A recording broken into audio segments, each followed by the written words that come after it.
আসসালামু আলাইকুম। আজকে সকালবেলা ভোরবেলা চলে আসলাম আমাদের ক্ষেত বাগানে।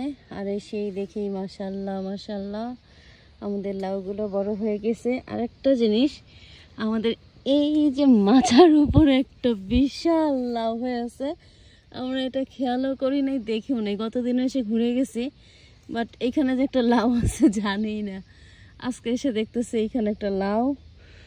আর এদিকে করলা সুন্দরীরা ঝুলছে, তারপরে ধুন্দুল সুন্দরীরা ঝুলছে। তেরা বেঁকা ধুন্দুল, এই যে তেরা বেঁকা একটা, কেমন বেঁকা তেরা করে হচ্ছে আল্লাহ জানে, এরকম হচ্ছে কেন।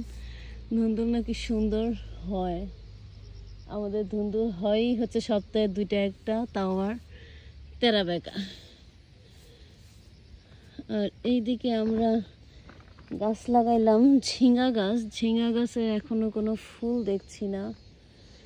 ঝিঙা কি খেতে পারবো কি পারবো না বলতে পারতেছি না। আর আমার সাইতামা গাছে মাত্র 2টা লাউ হলো, আর লাউয়ের কোনো দেখাই পাচ্ছি না, মানে কোনো নতুন কোনো কুশিও বের হয়নি। এদিকে আমার বেগুন গাছে ছোট ছোট বেগুন এসেছে মাশাআল্লাহ। মরিচ গাছের কথা কি বলবো, মরিচ না তুলতে তুলতে মরিচ সব পেকে লাল হয়ে গেছে। দেখেন কি সুন্দর লাল লাল লাল মরিচ হয়ে গেছে প্রত্যেকটা। নিচ দিয়ে দেখালে সব মরিচ ভিতর ভিতর পেকে লাল হয়ে গেছে, সব লাল হলুদ কমলা নিচ দিয়ে দেখা যাচ্ছে। ওয়াও মাশাআল্লাহ। ওইদিকে সপ্তমরিচ, এদিকে আমার কলমি শাক কেটে নেওয়ার পরে খুব একটা বাড়িনি। আর টমেটো গাছগুলোকে কেটে দিবা জাহাঙ্গীর। টমেটো গাছের মানে গাছ অনুযায়ী তেমন ফলন পাইলাম না। আর এই যে আমাদের ঢেঁড়স গাছে ঢেঁড়সগুলো উঠানো হলো। ঢেঁড়স তো প্রতিদিনই কিছু না কিছু পাওয়া যায় মাশাআল্লাহ। এদিকে আর কি আছে আমাদের, এদিকে পুঁইশাকের ডাল, মানে পুঁইশাক খেয়ে ডাল লাগাইছিলাম, সেগুলো থেকে কুশি বের হয়েছে, কিন্তু প্রপার যত্নের অভাবে বড় হচ্ছে না। এই পাশে কলমি শাকগুলো মাশাআল্লাহ ভালোই হয়েছে, সেদিন কেটে নেওয়া হয়েছে, আরও হচ্ছে। আর এই দেখেন কোথায় কোথায় করল্লা, কোথায় কোথায়। আমি তো 2টো তুললাম, সে 2টো মাটির সাথে পড়েছিল। এই যে বিসমিল্লাহ, একটা করলা উঠিয়ে ফেললাম।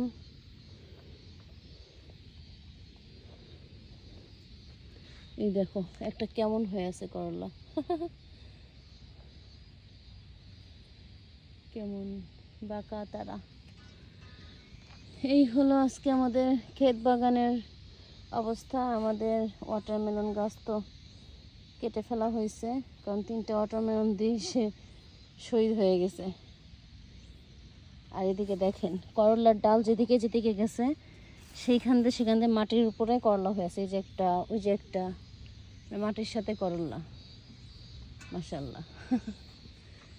আর আমার সাইতামা গাছে লাউ দেখছি না, ভেবেছিলাম আরও লাউ হবে, তারপরেও নিরাশ করেনি। মাত্র 2টো লাউ হয়েই তারা বাদ দিয়ে দিল, না কি হলো আল্লাহ জানে, বোঝা যায় না অবশ্য। এখন এত ঘন আর কি মাচা হয়ে গেছে, কোন দিকে ডালপালা গেছে কোন দিকে যে হচ্ছে এটা আসলে খুঁজে পাওয়া কঠিন। বড় না হইলে বোঝা যায় না যে কোন দিকে আছে।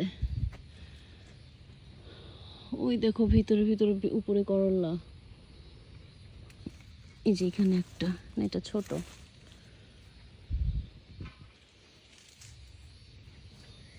আর কোথাও আছে কিনা বলতে পারছি না। এই যে আমাদের দুধ কচু গাছ মাশাআল্লাহ। এই কচু 2টা বড়, একবার তাজা হয় আবার মরে যায় ছোট কচুগুলা। এর ডাল পাতা খাওয়া যায়, অনেক ঐশী। ওই দেখো একটা করলা,